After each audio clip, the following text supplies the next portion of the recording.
সারা দিন সারা রাত মোবাইলে নারী দেখো, ছবি দেখো, নাচ গান।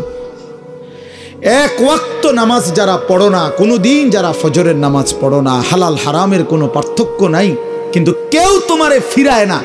তোমার মা, তোমার বাবা, তোমার পাড়া, তোমার মহল্লা, তোমার দেশবাসী, কেউ তোমারে নিয়ে একটু ভাবে না, কেউ তোমার একটু ফিরায় না। একটা বার বলে না যে এই বাবা তুই কোন রাস্তায় যাচ্ছিস, কিরে তুই মুসলমানের ঘরে জন্ম নিয়ে এত নষ্ট হয়ে যাচ্ছিস কেন? যাকে কেউ ফিরায় না, কেউ বলে না। কেন বাপ? একটা বার, একটা ছেলে শুধু তুমি আমার কথা ভাইবো যে কেউ তোমারে ডাকে না কেন? 365 দিনে খোদার একটা বছরে কোনোদিন ফজরের নামাজ পড়লা না, অথচ কেউ তোমার একটু বলেও না কিরে বাবা তুই মুসলমানের ঘরে জন্ম নিয়ে ফজরের নামাজ পড়স না কেন? সারাদিন রাত তুমি মোবাইলের মধ্যে নারী নিয়ে, ছবি নিয়ে পড়ে থাকো, কিন্তু আপন মা বাবা, আত্মীয় স্বজন, পাড়া পড়োশি কেউ তোমারে ফিরাইবার জন্য একটু ডাকেও না, বলেও না। এমন হয়ে গেল কেন তোমার জীবনটা? কেউ তোমারে বাঁচাইতে চায় না কেন? মনে রাখো বাপ, মূল কারণ একটাই, তোমার উপরে আল্লাহর লানত পড়ছে, খোদার লানত, খোদার গজব পড়ছে তোর উপরে। এই জন্য আল্লাহর লানত পড়ে যার উপরে, তার থেকে গোটা সৃষ্টি মুখ ফিরায় নেয়। এটা মুখ ফিরায় নেয়, এটা জরুরি বিষয়। মুখ ফিরিয়ে নেয়। আমার মার বয়স এই মাত্র বললাম, আমার মা, আমি বললাম কিছুই বুঝে না, কিন্তু সেই মা আমার এখনো মনে আছে। একটা আশ্চর্য বিষয় হলো 75 বছরের কম হবে না আমার বয়স। মা আমার এখনো আমারে বলে, আমারে দেখলে বলে বা আমগরে বলে, আমার 44 বছর বয়স, আমার 4টা সন্তান আছে, আমি আজকে 21 বছরের চাইতে বেশি ওয়াজ মাহফিলে যাই, আলহামদুলিল্লাহ, আল্লাহর দয়া। কিন্তু কসম আল্লাহর, মা এখনো আমারে বলে, ফুত নামাজ পড়ছো না, নামাজ পড়ছো না। আমারে সব সময় বলে, মা ফুত চাইও মানুষের, কত আনে মাহফিলে যাও, মানুষের লগে চাইও টাকা পয়সা লইয়া, ঝামেলা কইরো না। কতবার যে কইছে এই কথা, এটা মা আমারে আমার জীবনে। কিরে বেটা, আমার 75 বছরের মা তো, আমি 44 বছরের ছেলে, আমি আমারে আজও ডাকে, তোরে কেন ডাকে না? তোর উপরে কোন খোদার লানত পড়ছে বেটা? এই জন্য তো অব্যাহত ভাবে চোখের সামনে ছেলেটা চরিত্রহীন হয়ে যাচ্ছে, লম্পট হয়ে যাচ্ছে, এক ওয়াক্ত নামাজ পড়ে না, কেউ তারে ডাকে না। আহা, কেন এমন হয়ে গেল বাপ? তুমি এত বড় বঞ্চিত হইলা কেন? বলো ভাইয়া, তুমি মনে করছো তুমি সুখের সাগরে হাবুডুবু খাচ্ছ? না ভাইয়া, তুমি তো ধ্বংসের সাগরে হাবুডুবু খাচ্ছ। তুমি তো ভাবছো তুমি বড় মজায় আছো, তোমার মাথার উপরে কারো ছায়া নাই। আসলে তো তোমার উপরে খোদার লানত, এই জন্য কেউ তোমারে ফিরাইবার চাচ্ছে না। এই জন্য বিবেক থাকলে আমার এই কথা ভাইব, বিবেক থাকলে, বিবেক থাকলে ভাইব। আমি তো ধমক দিলাম, তোমারে কেউ ধমক দেয় না কেন? কেন ধমক দেয় না? তোমারে কেউ ফেরায় না কেন? হ্যাঁ,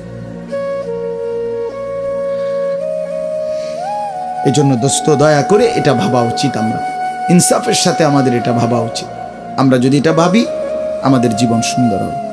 যে যেমন তেমনই, প্রতিদিন, প্রতি বছর, প্রতি মাস, প্রতি সপ্তাহ একই রকম, এটা তো মুমিনের পরিচয় না। হাদিসের মধ্যে আছে, আল্লাহর নবী সাল্লাল্লাহু আলাইহি ওয়াসাল্লাম বলছেন, আল কাইয়িসু মান দানা নাফসাহু ওয়া আমিলা লিমা বা'দাল মাউত। নবীজি বলেন, বুদ্ধিমান সে যে নিজের হিসাব করে এবং মৃত্যু পরবর্তীর জন্য আমল করে। অর্থাৎ প্রতিনিয়ত যে নিজের জিন্দেগির হিসাব রাখে, আজ আমার আখেরাতের অর্জন কেমন, আজ আমার দুনিয়ার প্রয়োজন পূরণ হলো কদ্দুর, আজ আমার আখেরাতের জন্য পুঁজি সংগ্রহ হলো কদ্দুর। এই এতটুকু বিবেক, অনুভূতি, বিচার বিশ্লেষণ যার নাই, তো সে বোকা, নির্বোধ, আহাম্মক। কোরআনুল কারীমের মধ্যে আল্লাহ তাআলা বলছেন, ওয়ালতানজুর নাফসুম মা কদ্দামাত লিগাদ। প্রত্যেকটা ইমানদারকে আল্লাহ তাআলা বলছেন, ইমানদার তুমি লক্ষ্য করো, হিসাব করো, আজকের দুনিয়া থেকে আগামীকালকের আখিরাতের জন্য তুমি কি পাঠিয়েছো, এটা হিসাব করো। তোমার হিসাব যদি তুমি না করো, কে করবে? নিজের ভালো, নিজের ভাবনা, নিজের বুঝ যদি কারো না বুঝে আসে, কে ভাববে? কে ভাববে? আমাকে নিয়ে ভাববে কে? এই পৃথিবীর সবাই তো ব্যস্ত, সবাই সবার জায়গায় কিছু না কিছু কম বেশি, দরকারি বেদরকারি, প্রয়োজনীয় অপ্রয়োজনীয় কোনো না কোনো কাজে ব্যস্ত। সময় ঠিকই যাচ্ছে, হয় ঘুমে, নয় অবহেলায়, নয় অলসতায়, নয় পরিশ্রমে, একটা না একটা কিছু কইরা সময় তো চলে যাচ্ছে। কার হিসাব কে নিবে? কার জিন্দিগির খবর কে রাখবে? এজন্য বলে যে হাসিবু ক্বাবলা আন তুহাসাবু। আল্লাহ পাক তোমার হিসাব নেওয়ার আগে তুমি নিজের হিসাব নাও, তুমি নিজের হিসাব নাও। এজন্য মনোযোগ জরুরি, মনোযোগ জরুরি। আন্তরিকতা নিয়ে শুনলে ধীরে ধীরে বিবেক জাগে। একদিনে মানুষ বদলায় না, কিন্তু ধীরে ধীরে শুনতে শুনতে একটা সময় জিন্দেগি বদলায়। একটা পাথরের উপরেও যদি ধারাবাহিক পানি পড়ে, বৃষ্টির ফোঁটা, একটা সময়ে এই শক্ত পাথরের মধ্যে একটু ছিদ্র হয়ে যায়, ডাইবা যায়। তাইলে আল্লাহর কোরআন, আল্লাহর কথা, আল্লাহর কালাম আমাদের জন্য, নওজোয়ান ভাই, কিশোর ছেলে, তোমাদের জন্য বাবা, সব সময়ই যদি আল্লাহর কথাকে প্রত্যাখ্যান করো, শুনবা কখন? কোনো সময় যদি কোরআন তোমার গায়ে না লাগে, তোমার বিবেকে না লাগে, তো শুনবা কখন ভাই? আল্লাহর কোরআন কি কখনোই তোমার জন্য আগ্রহের বস্তু হবে না? কোনো সময় মনোযোগ আসবে না? কোরআন শরীফে আছে ফাবি আইয়ি হাদিসিন বাদাহু ইউমিনুন। আল্লাহ বলে, বান্দা, কোরআনের চাইতে দামি আর কোন কথা বললে তুমি বিশ্বাস করতে? বলো, এর চাইতে দামি আর কি বলতাম আমি আল্লাহ? আমি আল্লাহ বলেছি, সর্বশ্রেষ্ঠ ফেরেশতা জিব্রাইলের মাধ্যমে পাঠিয়েছি, সর্বশ্রেষ্ঠ রাসূল আমার প্রিয় বন্ধুর কাছে পাঠিয়েছি। 23 বছর আমি আল্লাহ বলছি, 30 পারা কোরআন নাজিল করেছি। এরপরে আর কি বলতাম আমি? কিভাবে বলতাম? এর চাইতে দামি, এর চাইতে শ্রেষ্ঠ আর কোন কথা বললে তুমি মেনে নিতে? কোরআন শরীফ আল্লাহ জানতে চাইছে আমাদের কাছে। এই জন্য দোস্ত, এই জন্য বাপ, খুব লম্বা বয়ান করার মতো সময় সুযোগ আমার কাছে নাই। আমি প্রথম অনুরোধ করলাম, মনোযোগ থাকা দরকার। আমার বয়ান হোক আর যার বয়ানই হোক, নিজ মহল্লার ইমাম সাহেবের বয়ান হোক আর একেবারে চাঁদের দেশের হুজুর হোক, যে মনোযোগী হয় তার জিন্দেগি বদলায়। মনোযোগী না হলে গাফেল, তো আপনার জন্য কাবা শরীফের ইমাম আনলেই কি? আপনার জন্য মদিনার মসজিদে নববীর ইমাম সাহেব আনলেই কি? আপনার তো সিদ্ধান্ত পরিবর্তন হবেন না। তাইলে পৃথিবীর সবচেয়ে বড় হুজুর আনলেই কি হবে আর না হবে? যে সিদ্ধান্তই নিছে যে আমি ফজরের নামাজ পড়ব না, তো তার জন্য হুজুর বদলায় লাভ কি?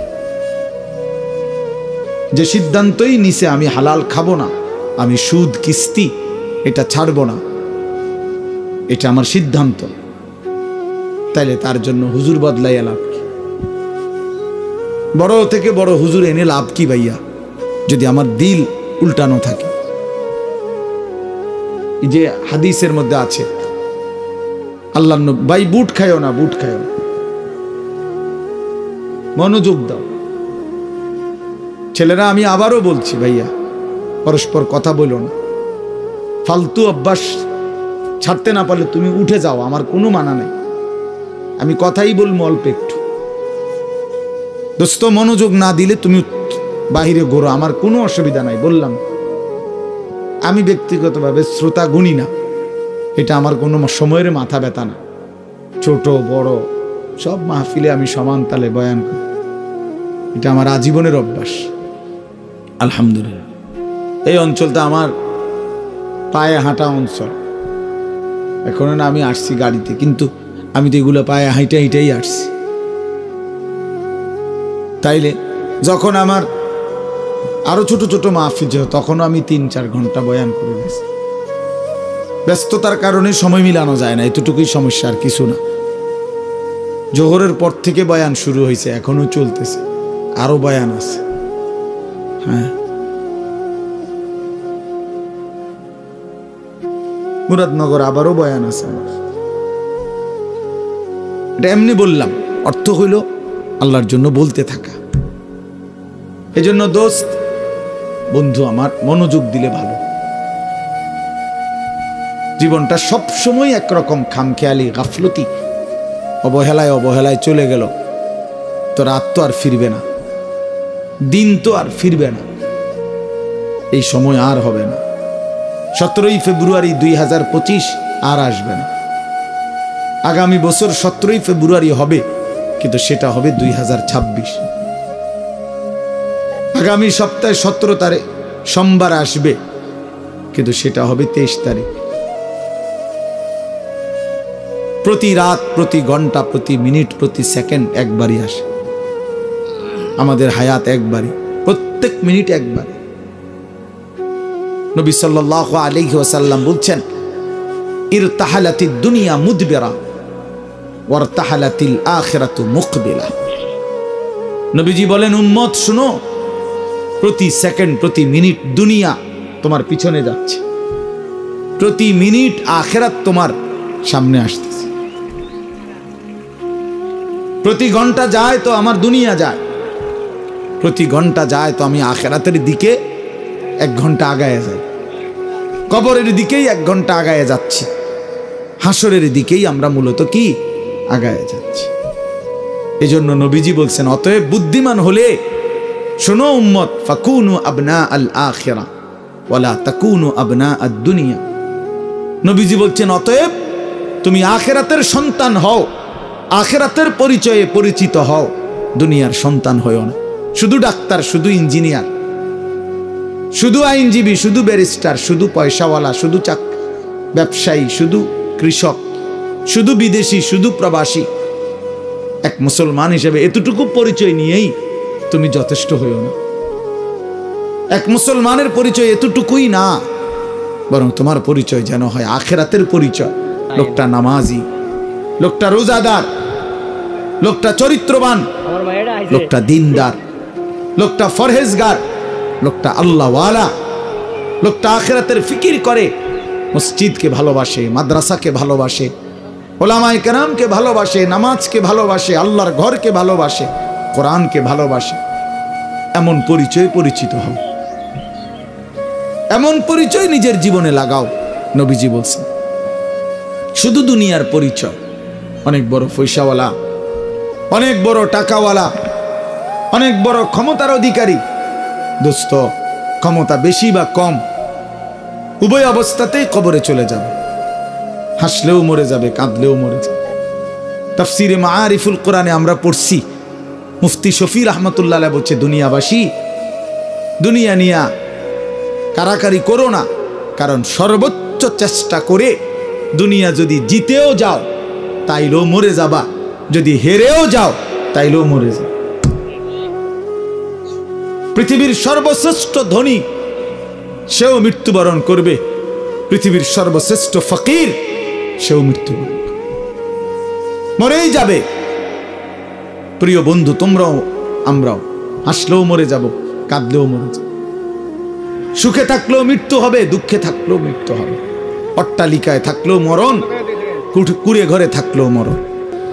অতএব যেই মৃত্যু আমাকে বরণ করতেই হবে, যেই কবর থেকে আমি আড়াল হওয়ার, পাশ কাটার কোনোই সুরত নাই, অতএব তার জন্য প্রস্তুতি নেওয়া, যেটার মুখোমুখি আমাকে হতেই হবে, তার জন্য প্রিপারেশন নেওয়া, এটাই বুদ্ধিমানের কাজ। আমার যেহেতু ডায়াবেটিস হয়েই গেছে, এখন আমার এই অবস্থায় শরীর স্বাভাবিক থাকবে কেমনে, এইটা নিয়েই ফিকির করা উচিত। আমার যেহেতু গ্যাস্ট্রিক হয়েই গেছে, আমার যেহেতু এই রোগ হয়েই গেছে, এখন বিবেকবান বুদ্ধিমান উচিত যে এই অবস্থায় আমি সুস্থ থাকবো কিভাবে। ঠিক মনে করেন এরকম, আমাকে যেহেতু কবরে যেতেই হবে, আমাকে যেহেতু মরতেই হবে, অতএব এখানে উচিত বিবেক দিয়ে যে অতএব আমাকে কবরে ভালো থাকবো কিভাবে তার ফিকির। কারণ কোন যুক্তি দিয়ে, পৃথিবীর সর্বশেষ যুক্তি প্রযুক্তি দিয়েও তো আমি কবর থেকে বাঁচতে পারবো না। তাহলে যে সত্য আমাকে গ্রহণ করতেই হবে, যে অমোঘ বিধান আমাকে মেনে নিতেই হবে, তার জন্য প্রিয় ভাই নিজেকে প্রস্তুত করা, ভাবা, কল্পনা করা, এটাই বিবেকের দাবি, এটাই ইনসাফের দাবি। এই জন্য ছেলেদেরকে বললাম, বাবা কিশোর নওজোয়ান বয়সে তুমি ফিকির করো, তুমি সুস্থ সবল সামর্থ্যবান, শরীর স্বাস্থ্য জীবন যৌবন সব সুস্থ আছে, শক্তি আছে। এই সময়ে যদি কোনো ভাবনা না আসে তো বুড়াকালে কেমনে ভাববা? বয়সকালে তো ভাবনার সময় না। কোরআন শরীফে স্পষ্ট আছে, আমিনকুম মান ইউরাদ্দু ইলা আরদালিল উমর লিকাই লা ইয়ালামা মিন বাদি ইলমিন শাইআ। আল্লাহ বলেন, মানুষকে আমি পর্যায়ক্রমে ধীরে ধীরে অনেক মানুষকে আমি এরকম নিষ্কর্মা বৃদ্ধ বানিয়ে দেই যে ফলে সে যে জিনিসগুলো ইতিপূর্বে জানতো একটা পর্যায়ে সে আর কিছুই জানে না, এখন আর কিছুই বলে না, কিছুই বুঝবে না। এই চাচা এখন আর কিছুই বুঝবে না, জিজ্ঞাসা করে দেখো, তার আর কোনো অনুভূতি নাই।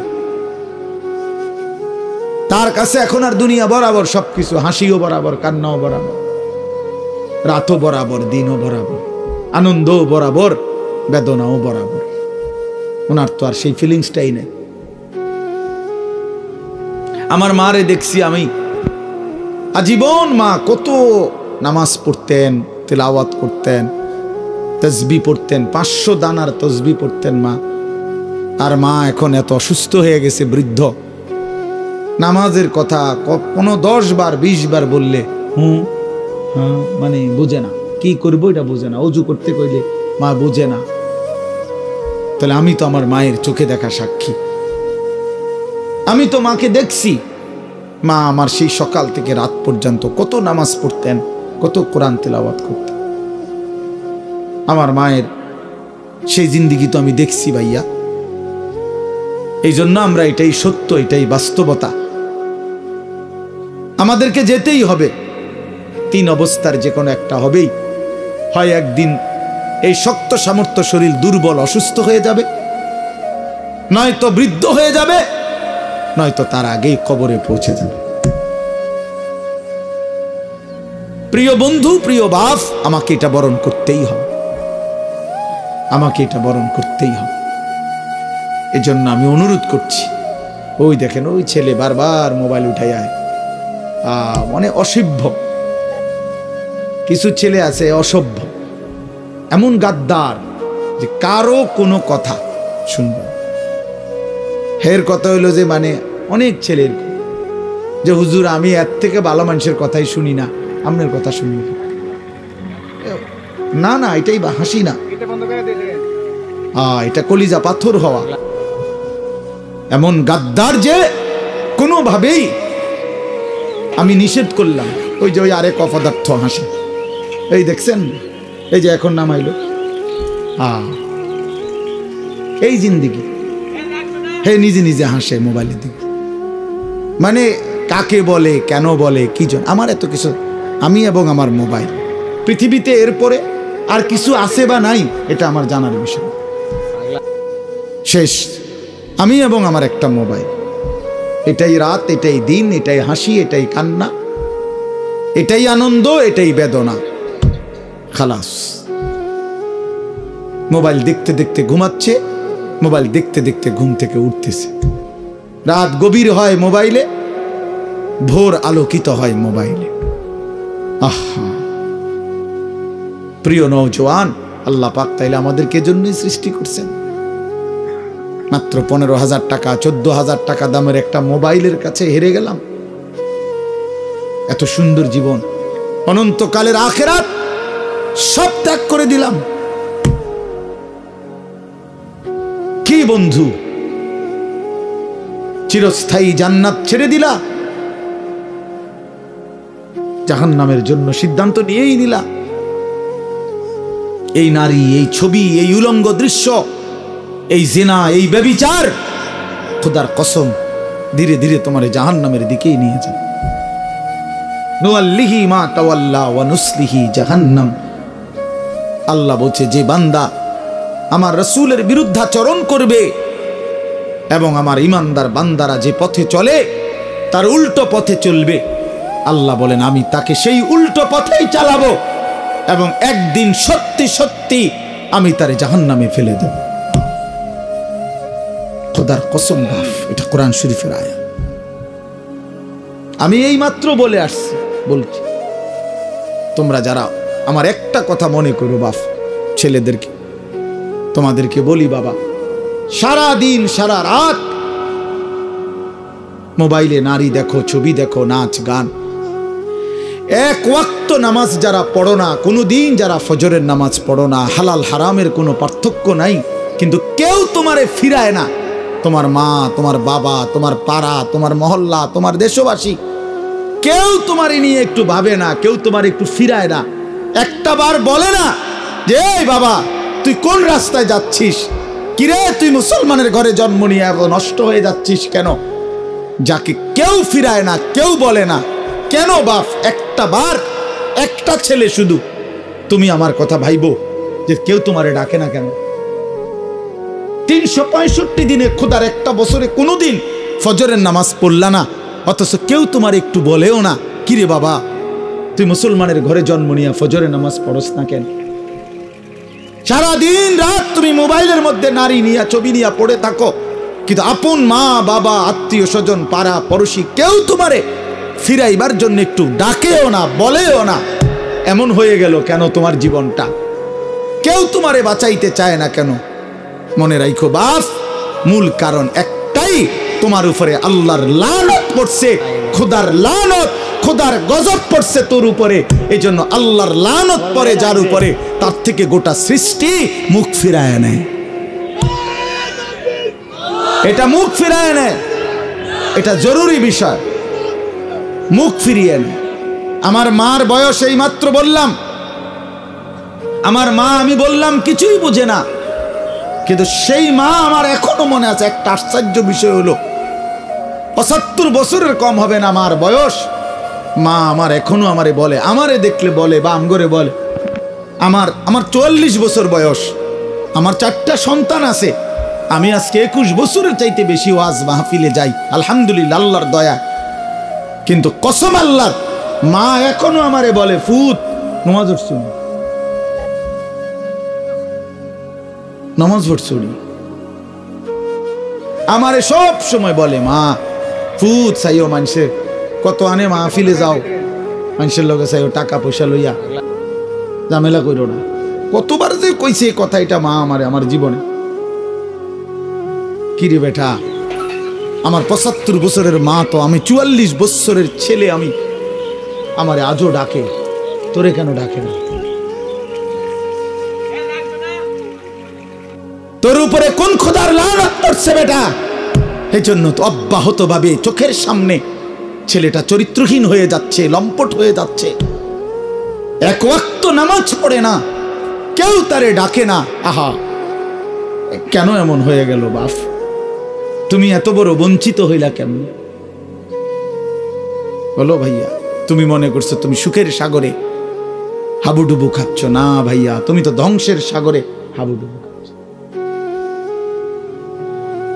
তুমি তো ভাবছো তুমি বড় মজায় আছো, তোমার মাথার উপরে কারো ছায়া নাই, আসলে তো তোমার উপরে খোদার লানত। এই জন্য কেউ তোমারে ফিরাইবার চাচ্ছে না। এই জন্য বিবেক থাকলে আমার এই কথা ভাইব, বিবেক থাকলে, বিবেক থাকলে ভাইব। আমি তো ধমক দিলাম, তোমারে কেউ ধমক দেয় না কেন? কেন ধমক দেয় না? তোমারে কেউ ফেরায় না কেন? হ্যাঁ, এই জন্য দোস্ত দয়া করে এটা ভাবা উচিত, আমরা ইনসাফের সাথে আমাদের এটা ভাবা উচিত। আমরা যদি এটা ভাবি, আমাদের জীবন সুন্দর হবে। এই কথাটাই আমি শুরু করছিলাম।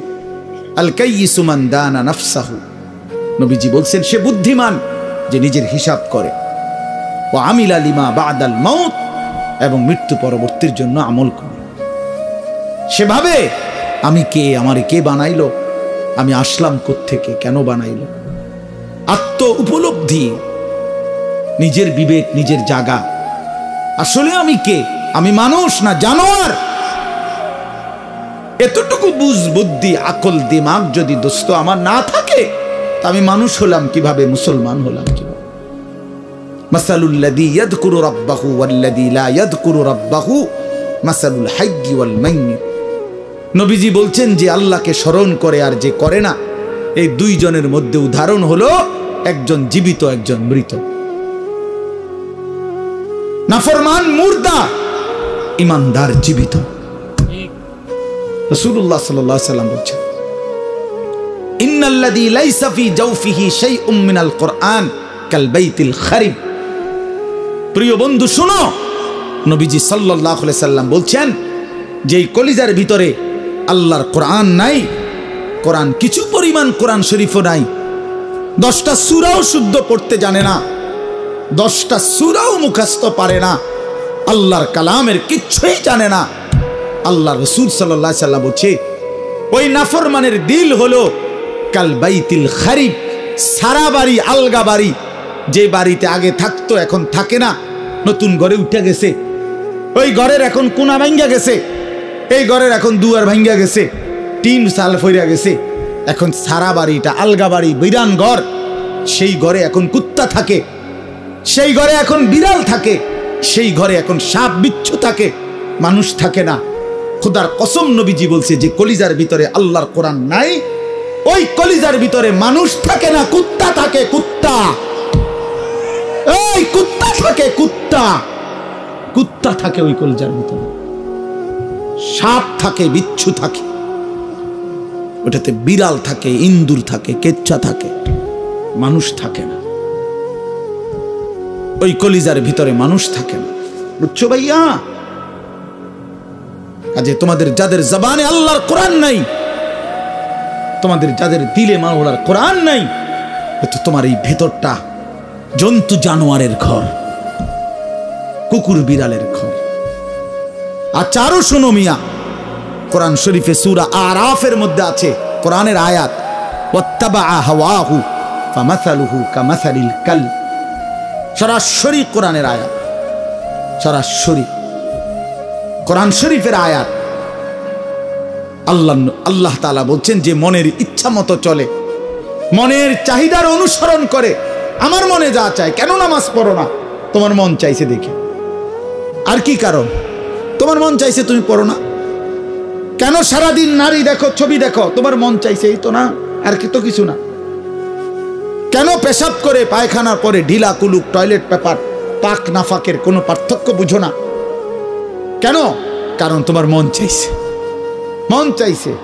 রাতের বাইজা গেছে 3টা, তুমি ঘুমাও না, দিনের বাইজা গেছে 10টা, তুমি ঘুম থেকে ওঠো না, কারণ তোমার ইচ্ছা, তোমার মনে যা চাইছে তা। আল্লাহর কসম বাপ, আমার কথায় রাগ করো না। আল্লাহ তাআলা কোরআনে বলছে এরকম মনের ইচ্ছার যে অনুসরণ করে, মনের যা চায় তাই করে, আল্লাহ বলছে তার উদাহরণ হলো কামাসালিল কালব, কুত্তার মতো, কুত্তার মতো, কুত্তার মতো, কুত্তার মতো, কুত্তার মতো। এই নামাজি বেনামাজি বেহায়া, মনে রাখিস তোর জিন্দেগি কুত্তার জিন্দেগি। তোদের যাদের কপালে সেজদা নাই, তোমাদের জীবন কুত্তার জীবন, মনে রাখো। জীবন এটা কামাসালিল কালব। কই হারুন, কই কও কামাসালিল কালব, কালব অর্থ কি কও? বলো, এরা তো সব আমার ছাত্র, হারুন, এই যে রবি, বলো।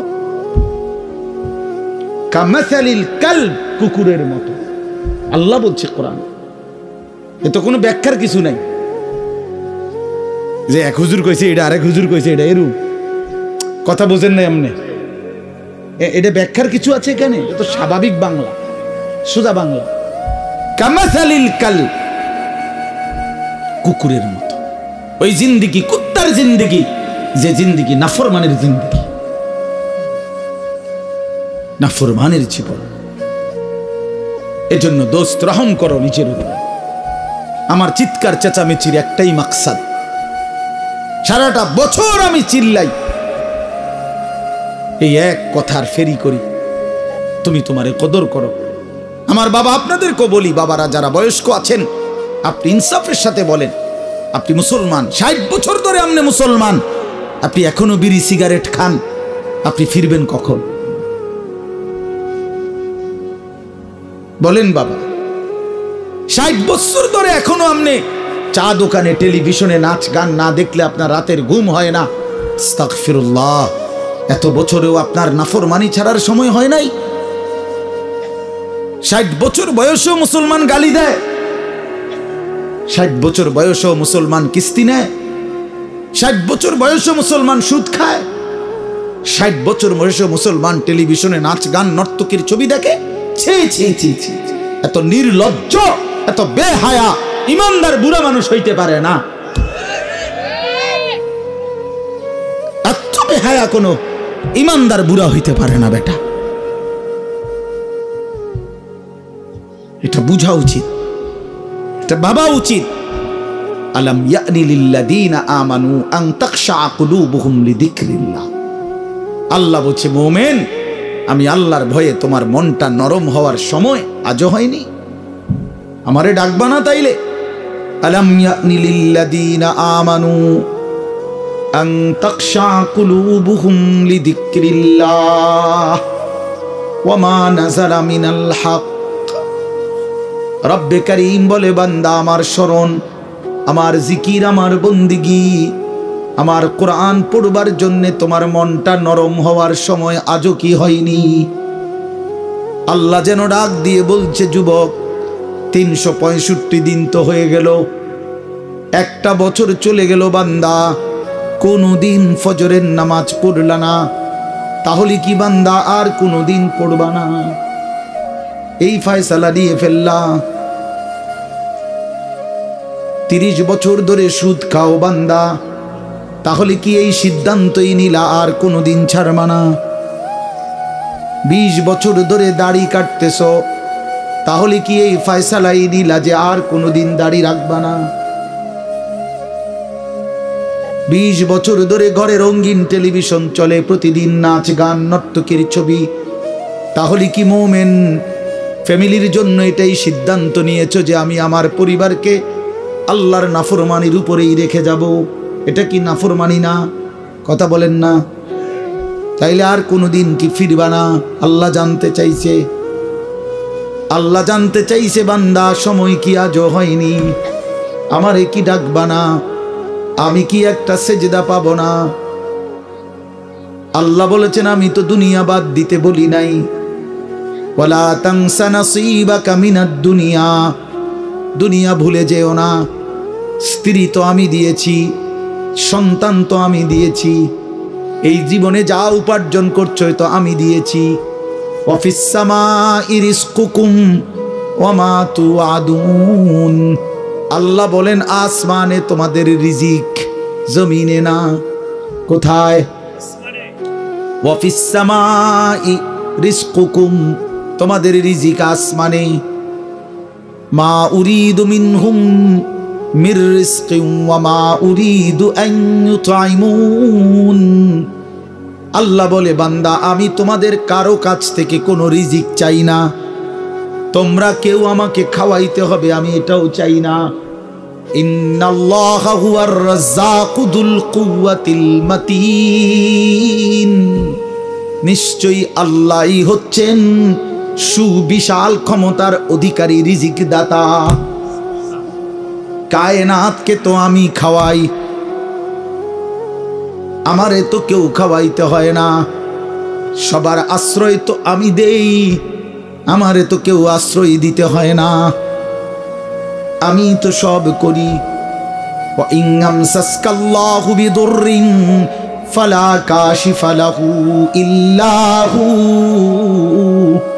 আল্লাহ বলে, বলো না বান্দা, আমি যদি কাউকে মুসিবতে ফেলি, তাইলে সেই মুসিবত থেকে উদ্ধারকারী আমি ছাড়া আছে কে?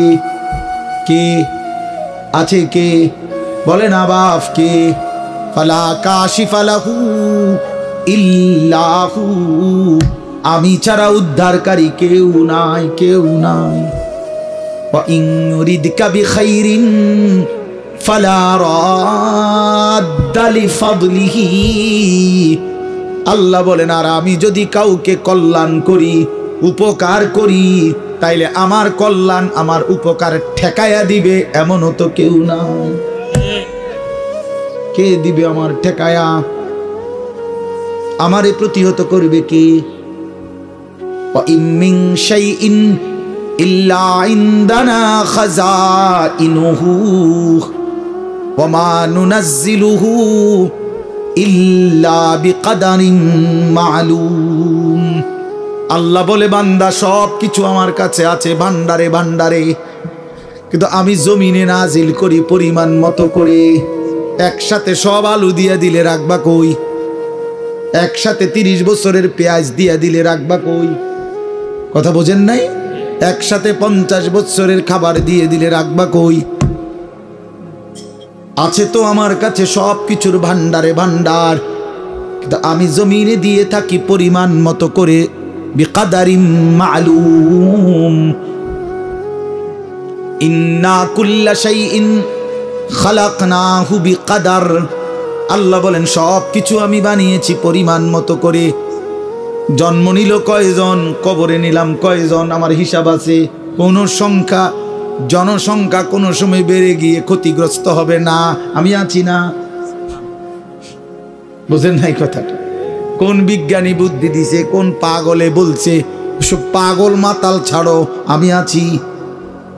ওমা মিন দাব্বাতিন ফিল আরদি ইল্লা আলাল্লাহি রিজকুহা, আল্লাহ বলে যত কিছু জমিনে বিচরণ করে সব কিছুর রিজিকের জিম্মাদারি আমি একাই আমার কাঁধে তুলে নিলাম। সুবহানাল্লাহ। ওয়া ইয়ালামু মুস্তাকাররাহা ওয়া মুস্তাউদাআহা, আল্লাহ বলেন আমার বান্দা, আমার সৃষ্টি, আমার মাখলুক কখন কোথায় থাকবে, শেষ পর্যন্ত কোথায় দাফন হবে, আমি সব আগের থেকেই জানি, ফয়সালা করে রেখেছি।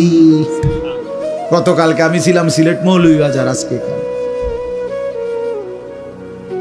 এই জিন্দেগি।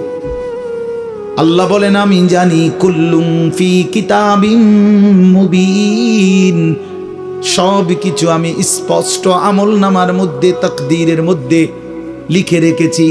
তাকদীরে সব আগের থেকেই ফয়সালা করা, সব আগের থেকে সিদ্ধান্ত করা। আর রিজকু মাকসুম, রিজিক বন্টন হয়ে আছে। মাথার গাম পায়ে ফেললা, পায়ের গাম যদি আবার মাথা তো উড়ান, বরাদ্দ যে দূরে দূরে, হুদাই লাফান, আরে হুদাই লাফান। বুঝেন নাই? যে পরিশ্রম করে তার আয় বাড়ে, তাইলে তো সব দোকানদারের বেচা কিনা সমান হইতো। একসাথে দোকান খোলে, একসাথে দোকান বন্ধ করে, কামাই সমান না কেন? বুঝেন নাই আমনে কথা? একই স্ট্যান্ডে সবার 30টা সিএনজি এখান থেকেই গেছে, এখান থেকেই আপনার এই সিরিকাইল থেকেই কোম্পানিগঞ্জ, কোম্পানিগঞ্জ থেকেই সিরিকাইল, কই সবার ইনকাম বরাবর কেন? কেন?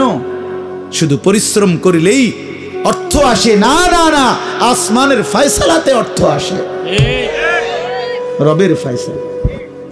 ইন্না রাব্বি ইয়াবসুতুর রিজকা লিমান ইয়াশাউ ওয়া ইয়াকদির, আল্লাহ বলেন আমি যাকে মন চায় তাকে বেশি দেই, যাকে মন চায় তাকে কম দেই না। আমার ফয়সালা, তোমার কি? কমটাও আমার, বেশিটাও আমার, তুমি কি? আল্লাহ তারে বেশি দিলেন কেন, তো তোমারে কম দিলাম কেন? তোমারে যে কম দিলাম এটাই কেন দিলাম, তুমি এটা কও। তোমার কি যোগ্যতা? কোনটা তোমার? আসমান তোমার না জমিন তোমার? শরীর তোমার না দেহ তোমার? বুদ্ধি তোমার না চোখ তোমার না হাত তোমার? তোমার কি তা? কথা বলেন না কেন?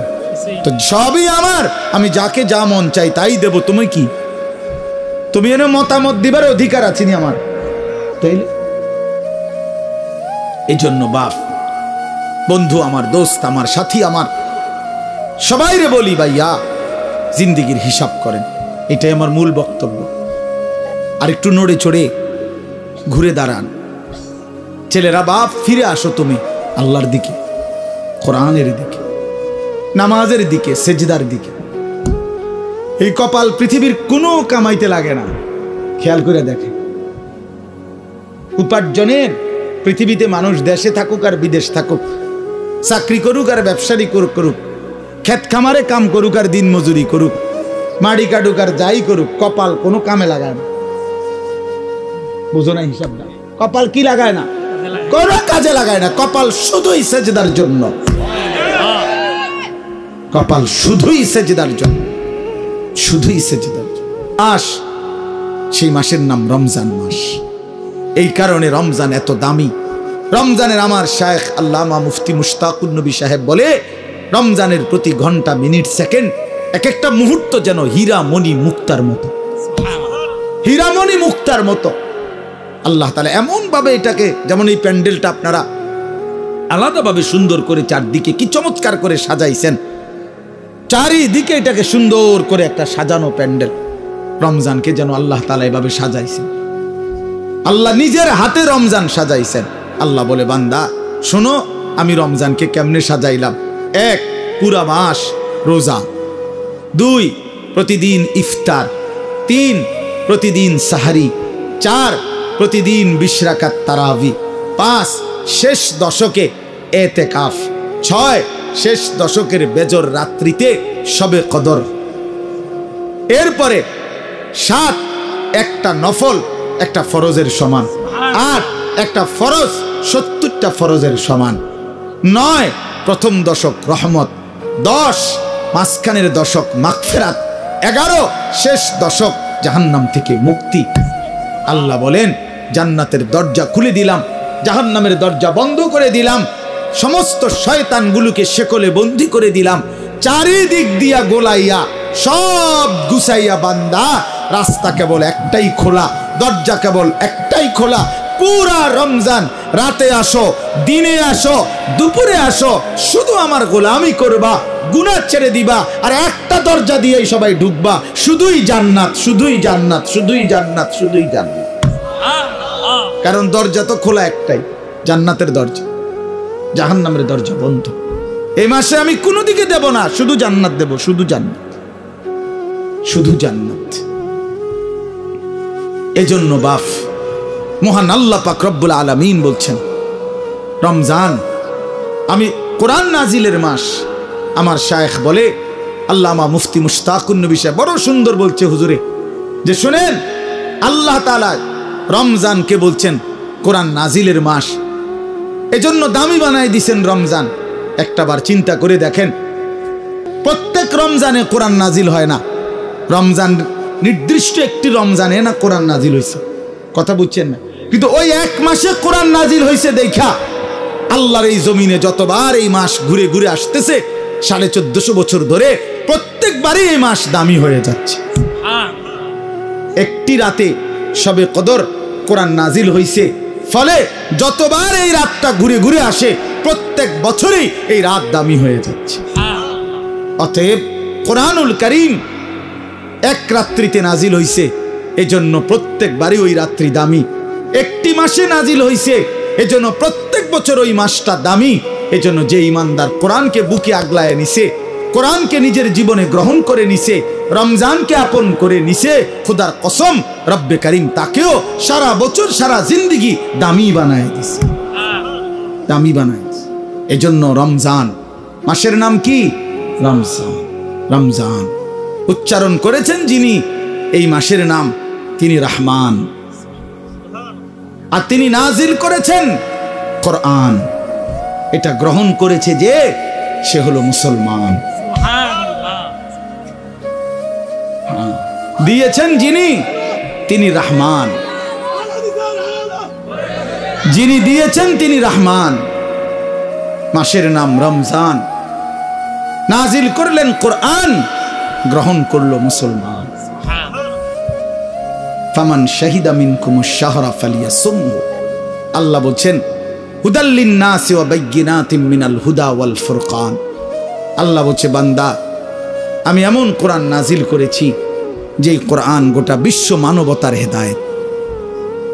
এবং সব কথা স্পষ্ট বাইগিনাত, কোনো কথা, কোনো শব্দ, কোনো বাক্য, কোনো ব্যাখ্যা বিশ্লেষণ অস্পষ্ট, অগোছালো, অপূর্ণাঙ্গ কোরআনে নাই। সব স্পষ্ট, রাত দিন 24 ঘন্টা। ওয়াল ফুরকান, এবং কোরআনই হচ্ছে, এই শেষ কথাটা মনোযোগ দিয়ে শোনো ভাইয়া, আল্লাহ তাআলা বলছে কোরআন হচ্ছে ফুরকান, সত্য মিথ্যা, ন্যায় অন্যায়, উচিত অনুচিত, হালাল হারাম, জায়েজ না জায়েজ, করণীয় বর্জনীয়র মধ্যে পার্থক্যকারী আল্লাহর কোরআন। এজন্য ভাইয়া বাপ বিশ্বাস করেন, ছেলেরা বাপ তোমাদেরকে বলি ভাইয়া, আল্লাহর কোরআনের জ্ঞান যার নাই, কোরআন যার বুকে নাই, কোরআন যার হাতে নাই, কোরআন যার জবানে নাই, কোরআন যার জিন্দেগিতে নাই, কোরআন যে গ্রহণ করে নাই, আল্লাহর কসম, রব্বে কাবার কসম, সে হালাল হারাম, বৈধ অবৈধ, ন্যায় অন্যায় সে বুঝতে পারে নাই, খুঁজে পায় নাই, তালাশ করে পায় নাই। এজন্য কোরআনবিহীন কোনো মানুষ সভ্য হইতে পারে না। কোরআনবিহীন কোনো মানুষ বাংলা বই ন্যায় অন্যায় শিখায় না, অঙ্ক বই ন্যায় অন্যায় শিখায় না, ইংরেজি বই ন্যায় অন্যায় শিখায় না, পদার্থবিজ্ঞান জীববিজ্ঞান ন্যায় অন্যায় শিখায় না, রসায়ন বিজ্ঞান ন্যায় অন্যায় শিখায় না, উচ্চতর গণিত ন্যায় অন্যায় শিখায় না, ডাক্তারি বই ন্যায় অন্যায় শিখায় না, আইনের বই ন্যায় অন্যায় শিখায় না। শুধু আল্লাহর কোরআন ন্যায় এবং অন্যায়, হালাল এবং হারাম, উচিত এবং অনুচিত, বৈধ এবং অবৈধ এটা শিখায়। অতএব কোরআন বঞ্চিত তো সে হালাল হারাম থেকেই বঞ্চিত।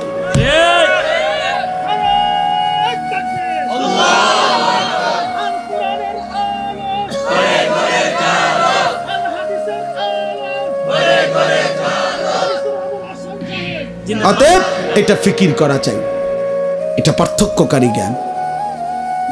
এজন্য আপনাদের সবার কাছে অনুরোধ, নিজের ছেলেকে, নিজের মেয়েকে আল্লাহর কোরআন থেকে বঞ্চিত করবেন না। বাচ্চাটাকে দিন শিখান, আল্লাহর কোরআন শিখান। জীবনের সবচেয়ে বড় সম্পদ দিয়ে গেলেন। কোরআন আজীবন মানুষকে দামি বানায়, কোরআন জান্নাতেও দামি বানাবে। সর্বশেষ কথা হলো ফামান শাহিদা মিনকুমুশ শাহরা ফালিয়াসুমহু। আল্লাহ বলছে, অতএব এত বড় ফজিলতপূর্ণ রমজান মাস যদি তোমার জন্য মিলে, আল্লাহ নিজে কি মজা করে আল্লাহ বলছে, বান্দা যদি রমজান পর্যন্ত তুমি পৌঁছো, তোমার জীবনে যদি রমজান মিলে, তুমি যদি হায়াত পাও, তো আমি আল্লাহ বলতেছি তুমি রোজা রাখো, তুমি রোজা আমার হুকুম মাইনো, তুমি গুনাহ ছেড়ে দিও, তুমি আমার বন্দিগি একটা মাস কইরো।